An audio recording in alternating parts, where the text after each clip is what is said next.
Well, yeah, yeah, Score. yeah. He's like, oh yeah, you need a podcast? I will watch my shows. That sounds good.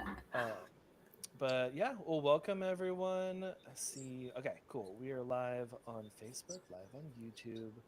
Um, but yeah, welcome. Say hey if you want. I would Yeah. love to Hey, thanks. see. Yeah. Thanks so much for being here.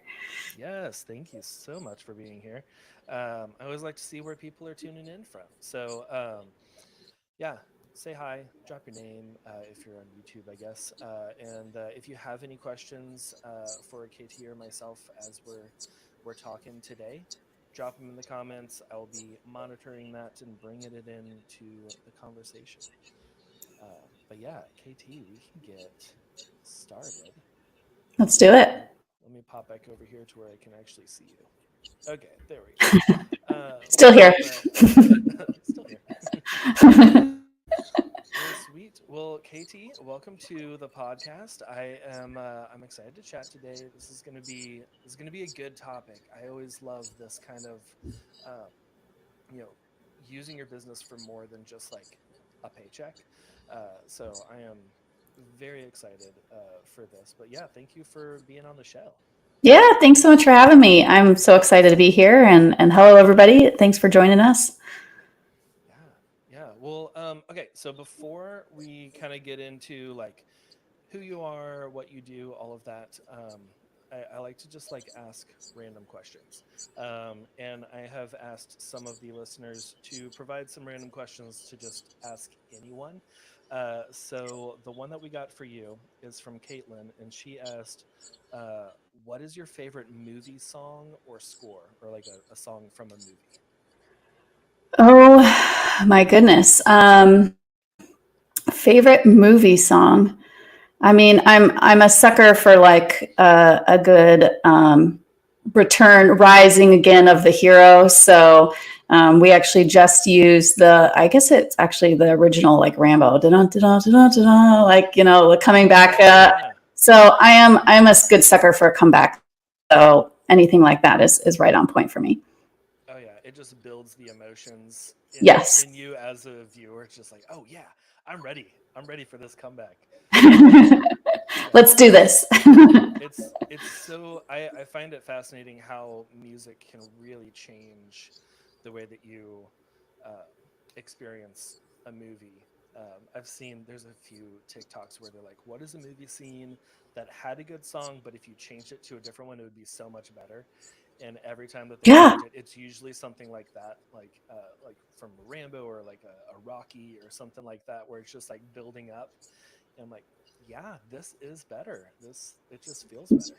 No, and I think this is like the beauty of collaboration. And I kind of sometimes get a little envious of the whole movie side of the world because it is so many pieces. But for example, I just heard the story about Seal, and that song that he kind of became so famous about just only became famous because it ended up being the song that went in the credits of the Batman movie with Nicole Kidman and Val Kilmer. And before that, it was like it debuted at like number 80 on the charts, and it like totally transformed his career. So you just never know where music is just going to land. Oh yeah, yeah. It's crazy. I am a huge fan of cinema and film and all of that. I'm like, maybe one day I'll get into like cinematography, but right now I am very happy with photography. Yeah. But yeah, but yeah. Well, cool. Well, I love that. Give us a little background of who KT is. Where are you based? What do you do?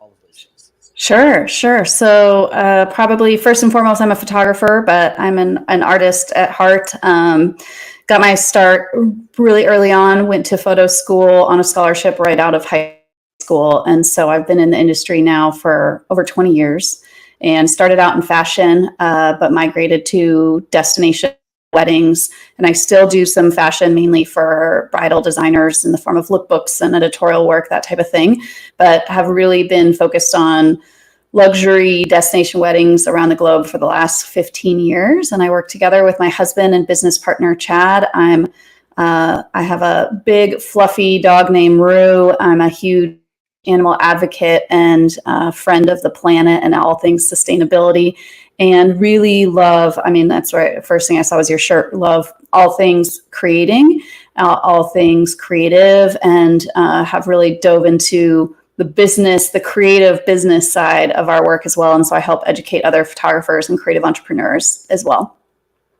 Yeah, no, I love that you mentioned that, because like a lot of us, we're like creative at heart, of just like, yeah, I'm an artist and like I love taking photos, but like the creative business side, it's just like Yeah. that business side of the brain is like, I don't know, I don't know. I will take photos, people give me money. That's the business that I know. Uh, so I love that you're like, you've got that like kind of both sides of the brain going, and able to help and walk through with other people who are just like, I don't Yeah. even know, what do I need to be saving for taxes, what's going on. Yeah. And the answer is yes, by the way, you do need to be saving for taxes. But I love that. Okay, so you started in fashion. I did a little bit of like runway photography, and like worked with a we did like a charity event, which was really fun. We had like people from New York Fashion Week come in and do a runway here in like little College Station, Texas. Um, but like, were you more of like that kind of fashion, or more of like the editorial style fashion shoots? Yeah, so great question. I really got started, and the landscape was just so different than it is today. I mean, now weddings are just everywhere and all the rage and in vogue and literally.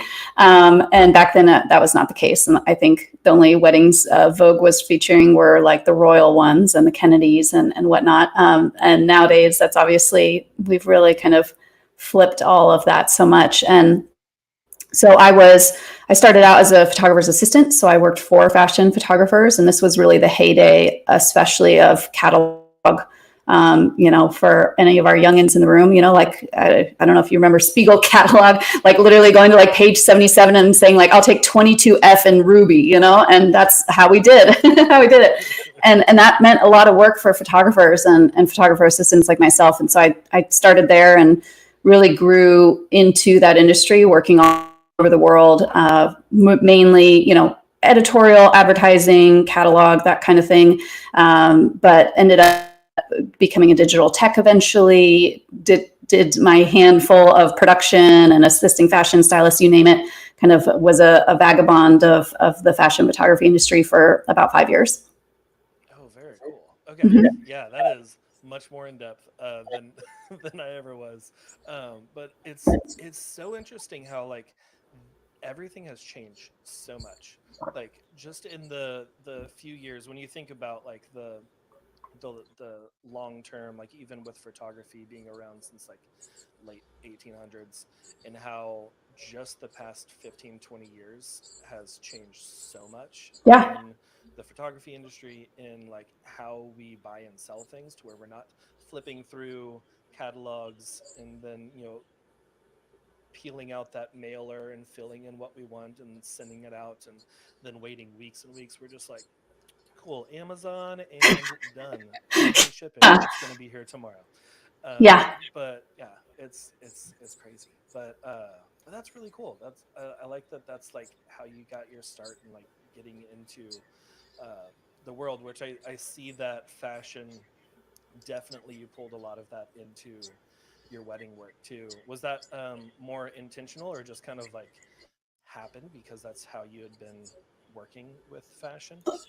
Yeah, I mean, the beautiful thing about, I believe very much proximity is power. And I had the pleasure of being a first and a second and even like a fourth for some amazing photographers. And so when you just get to see how they work and go, you're literally their right hand. So you're scouting with them, you're figuring out the equipment order, you're the one helping to try to be 2 steps ahead of how they're going to want to at all of that. You're training your eye the whole entire time. And so this is the beautiful thing about, if you get the opportunity to work with a photographer who you really admire their work, you will learn how they approach composition, how they make decisions, and then eventually be able to make that your own. And so I definitely had the privilege of being able to kind of, after getting that school knowledge, to then be able to really go get that field knowledge that is truly the art of it. And so that definitely kind of went into the bones, if you will, and still kind of has stayed there all these years later. Yes. Yeah. Yeah. That's such a great point of like surrounding yourself and like getting in there with the with experts, with professionals, and just paying attention while you're doing that too. Because I find that like I just like got thrown straight into weddings and didn't get to second shoot until like 5 years into it, and I was like, oh yeah, I guess I'll help you out because your second shooter got sick.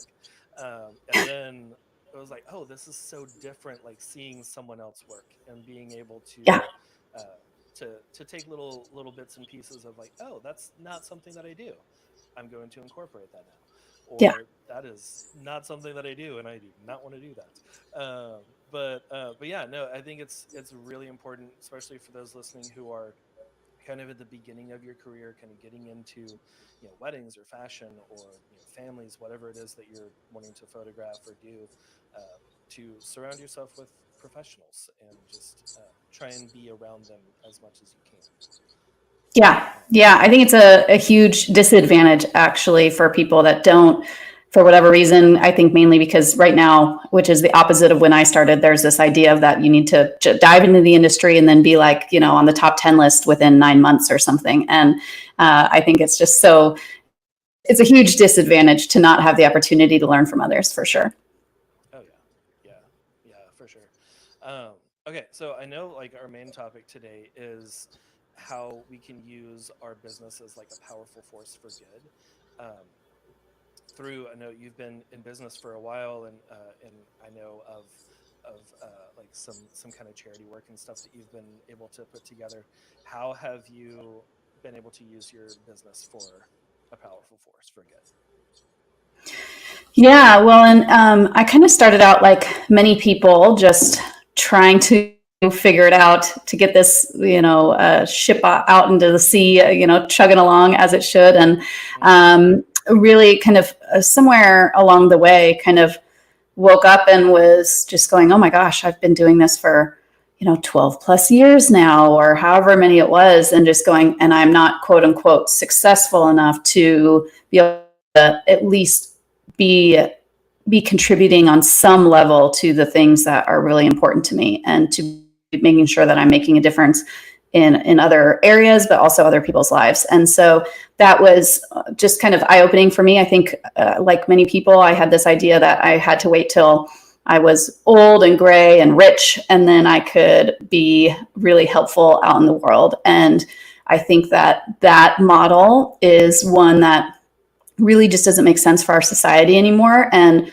that being a force for good, it can really be baby steps. And so the first things that I started doing were just, at the time, I had more time than money when I was first starting my business. So I had one day a week that I was, Chad and I, my husband and business partner, we were volunteers at our local humane society, and we would go and walk dogs and do all the things. And it was like, you went one day a week. And so that time we did that. And then later we started photographing the dogs, those types of things. And then later, as the business started to take off, all of a sudden time was becoming more and more scarce, but I started to have a bit more money. And so I was really at that time not sure exactly how I was going to do that, but eventually had this kind of epiphany and realized that I needed to do something. And this really came from a story about the last northern white rhino in the world, a male who at the time was being guarded by rangers 24 hours a day. And I was like, oh my gosh, this stuff is happening right now. It's not waiting for this big success in my life. And so I started then a company called Render Loyalty, where we ended up partnering with some of the leaders in conservation, including the organization where he was located in Kenya, Africa. And ended up partnering with two others and going and photographing the animals that they protect and selling fine art prints and donating back to them. And so that was about 8 years ago, and we've just kind of since gone on to partner with other organizations, including the American Wild Horse Campaign, and we donate a portion of all of our sales from our education business back to different causes, depending on the time of the year, kind of what is really needed in terms of natural disasters, but a lot of kind of earth forward causes. And so it's just been something that as we've gone on, I've just incorporated it more into kind of the bones of the business model rather than waiting like a lot of people tend to the end of the year and going, oh, should I make some donations before December 31st for that tax write-off? And so we just have gone ahead and built it into the business plan. Yeah. Oh, I love that, and I love that story of, um, let's see, it was the last white rhino. Is that what it Yeah, was? northern white rhino.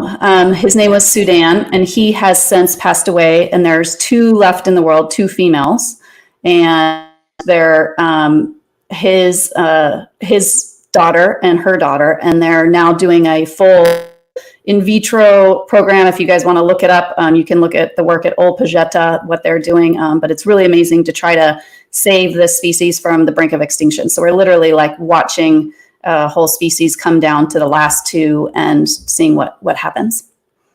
Yeah, yeah, it's crazy because like I remember in high school learning about like extinct species and like some we had some endangered species, but there was still like thousands of them, and it never really felt like super dire, or it also didn't feel like present or like Mm-hmm. relevant right now. It's like, oh yeah, that happened like 10,000 years ago. It's not anything that we can really do or change or see, but it's still happening right now with different species. And I love that you didn't let the well, I have to be old and gray and rich before I can go and help and do something, Yeah.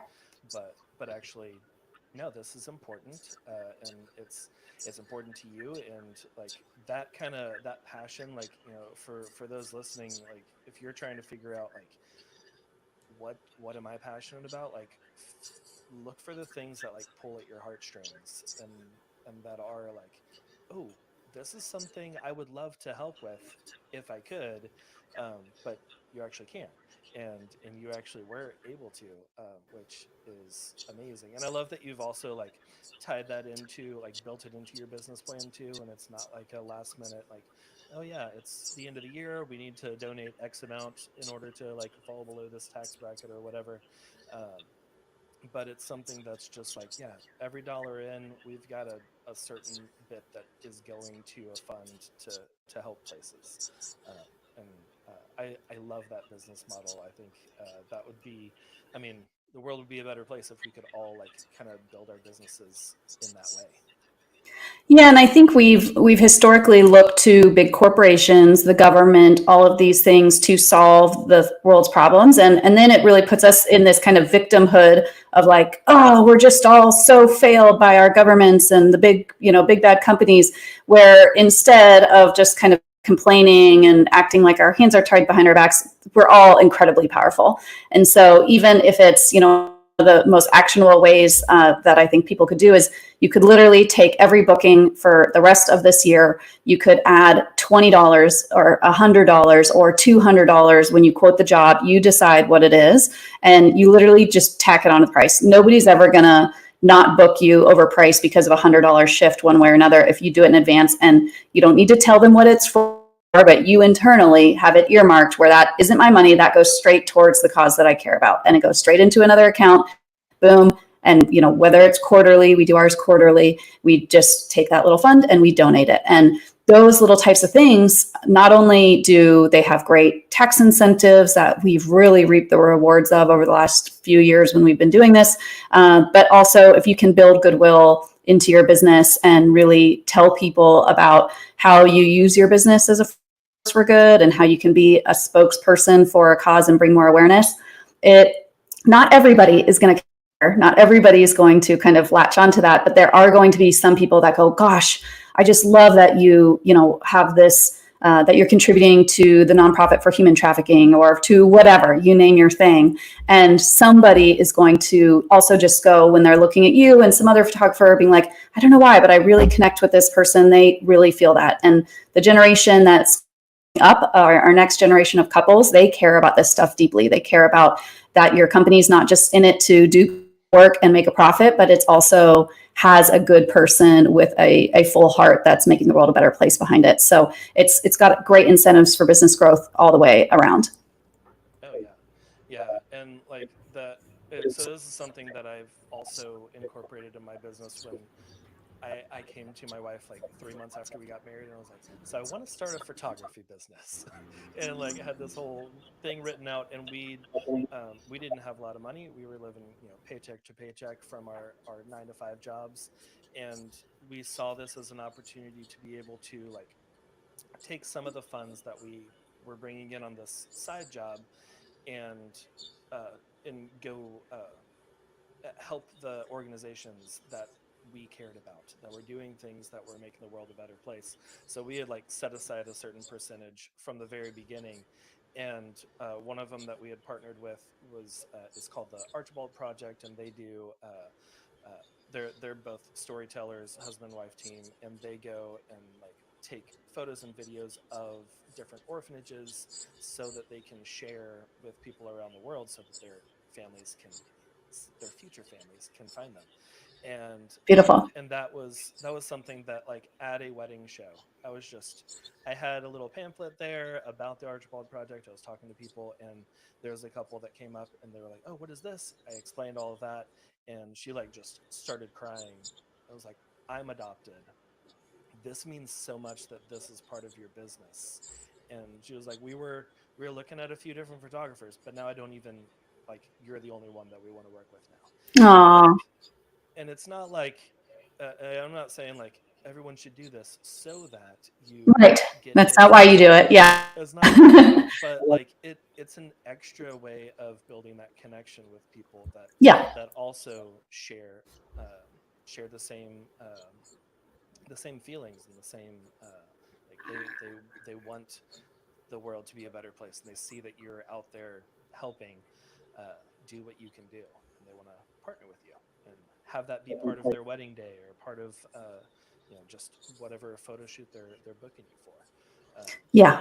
yeah, I love that. Yeah, and if it's coming from the right place, if it's authentic, like you said, people have huge bullshit meters. So if you're just doing it like, hold on, let me slap some logos on here to see if people will like me, people can see through that. They're so good at that these days. But I think also when you have, for anybody out there who's like, gosh, this is a tough season we're in, or I just came out of a tough season, or I feel like I'm about to be in one, it's just another core motivator of, if your goals are really just all about you, I always say they're not big enough. They really need to involve more your family, your community, the world. And if you have more drivers for success, more reasons to go out there and make money and do well, you're going to have more motivation and more passion and energy, especially on the days that you feel like that's lacking. And so it's just another reason to attach these types of things to your business to just fuel that fire.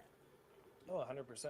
I mean, like, I think back to whenever I was just excuse me, I was just like single, living in this like rundown, also kind of haunted house, and like I had a job that I was making like maybe $900 a month, and it was enough to pay for my car and pay for rent and a little bit of food, and that was it. Like, I didn't have a lot of more motivation.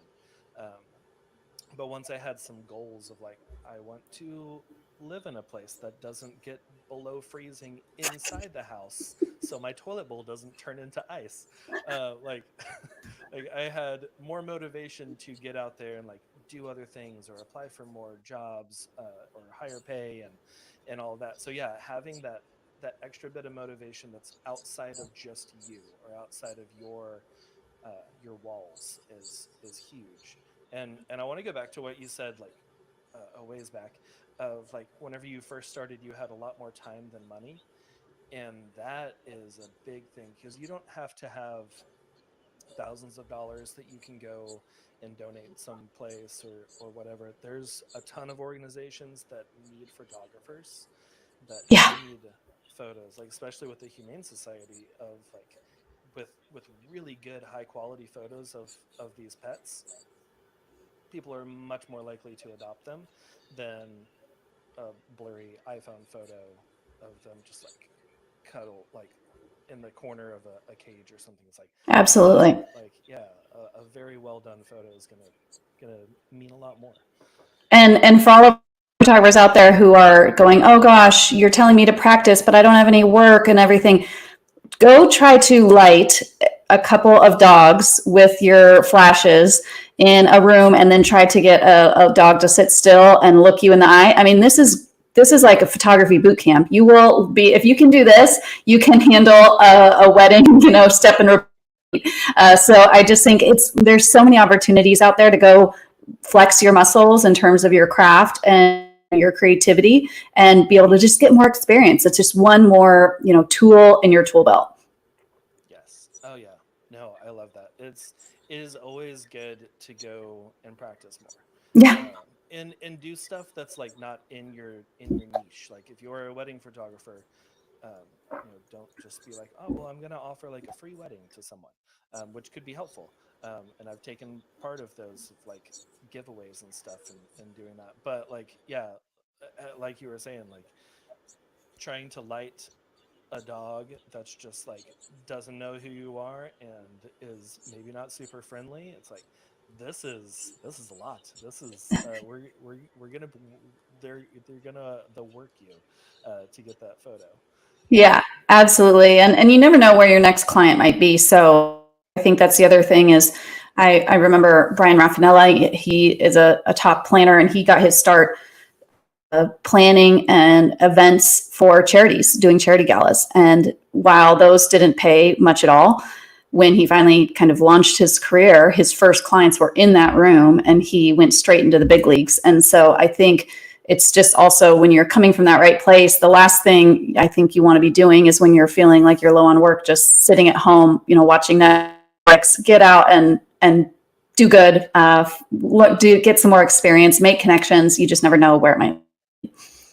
Oh yeah, yeah. I am huge advocate of connections and just like building your community base, and because like with him the planner, like he could have been there, and if he didn't make those connections, then years later they wouldn't have formed into something else. They wouldn't have Yeah. probably remembered who he was.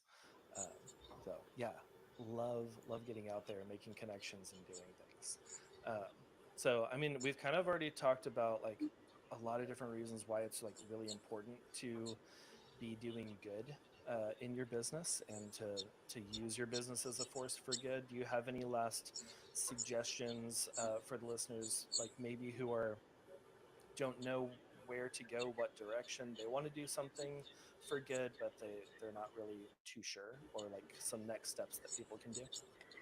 Yeah, first off, anybody who is like, gosh, I would love to, I have, half a day every 2 weeks, or I have an hour once a week, whatever you have, time, money, knowledge, smiles, compliments, you name it. If you're challenged in like how to use that, feel free to just DM me anytime and I would gladly help you. This is kind of somewhere that I spend a lot of thought time about. So I have a lot of ideas there, but there's always something. So maybe it's that you're decent at photography. You could go volunteer your time at a school. There's so many after school programs or art programs, all this that have been defunded. And people just, unfortunately, kids these days aren't getting to learn arts the same way that they used to.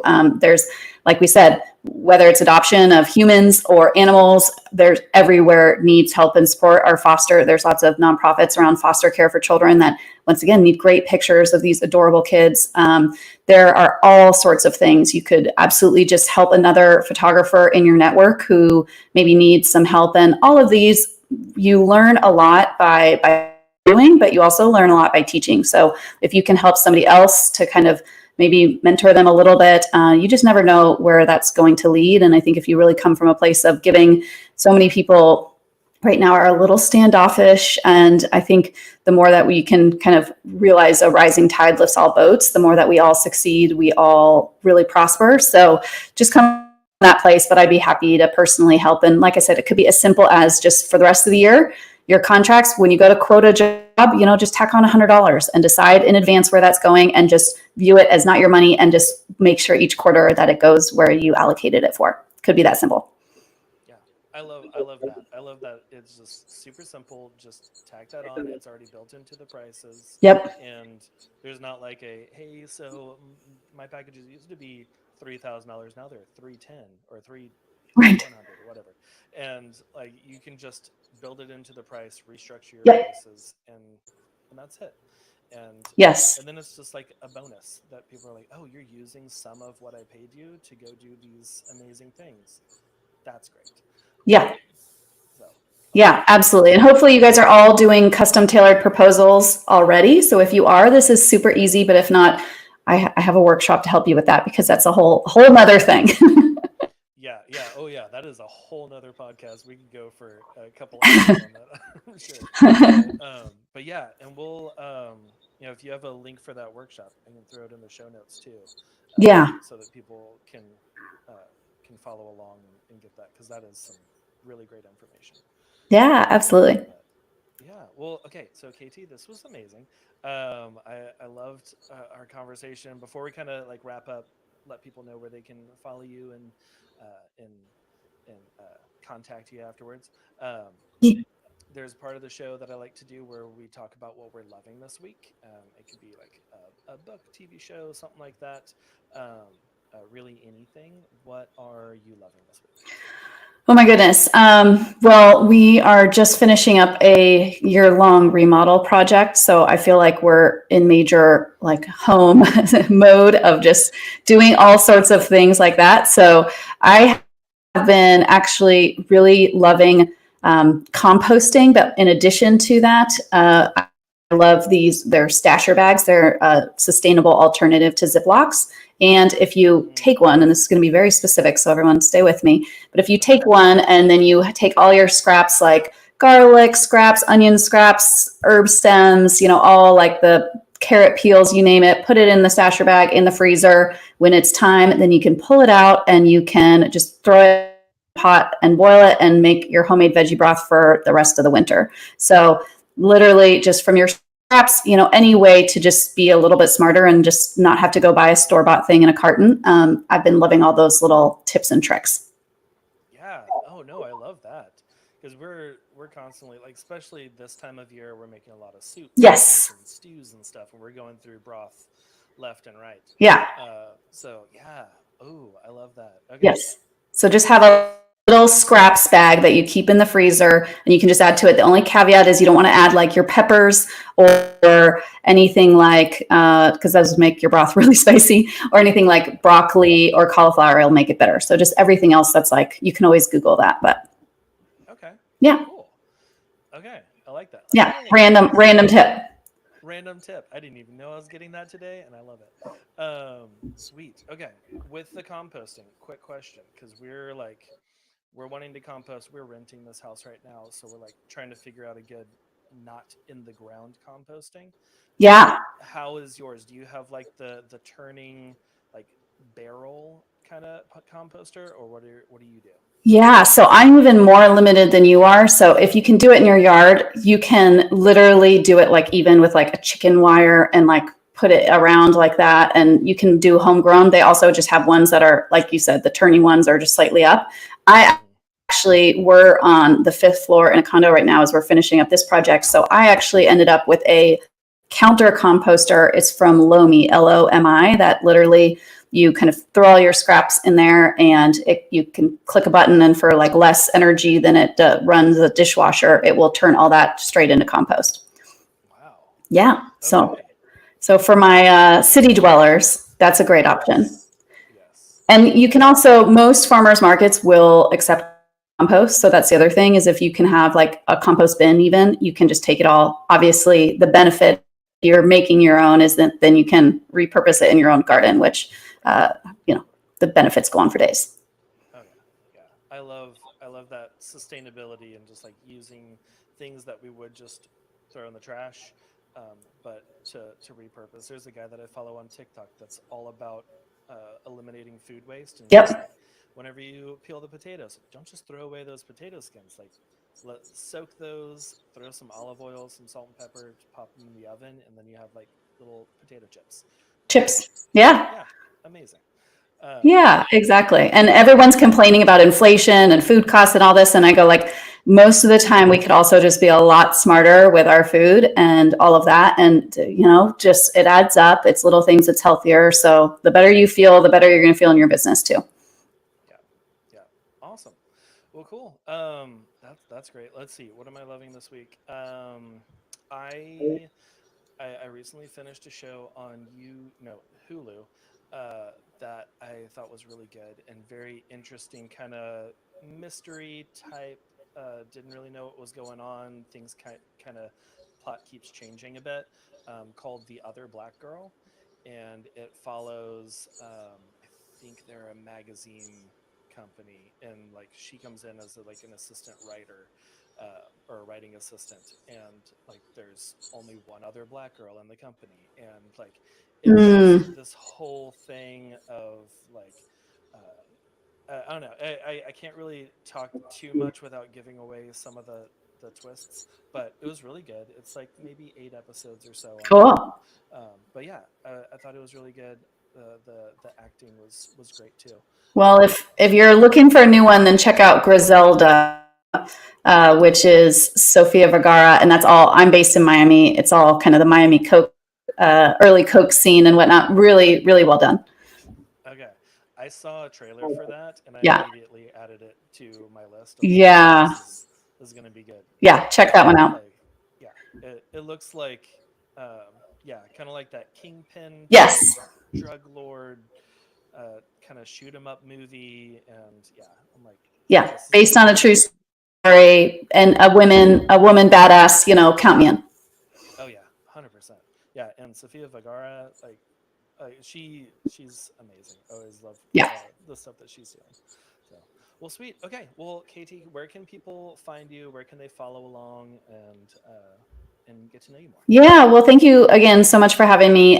So appreciate it and always love having a fun conversation. You can find me on Instagram at KTMary. And then if you're a photographer or looking to learn more about kind of the behind the scenes of running a creative photography business, KT Mary Education is where I kind of dish on that. Sweet, awesome. Well, I'll have links to both of those in the show notes, so y'all, whenever you're listening, you can just scroll on down and then go follow KT. Cool. Awesome. Well, thanks Well, again for being on the show. I really enjoyed this. yeah, thank you so much. Have a beautiful rest of the day, everyone.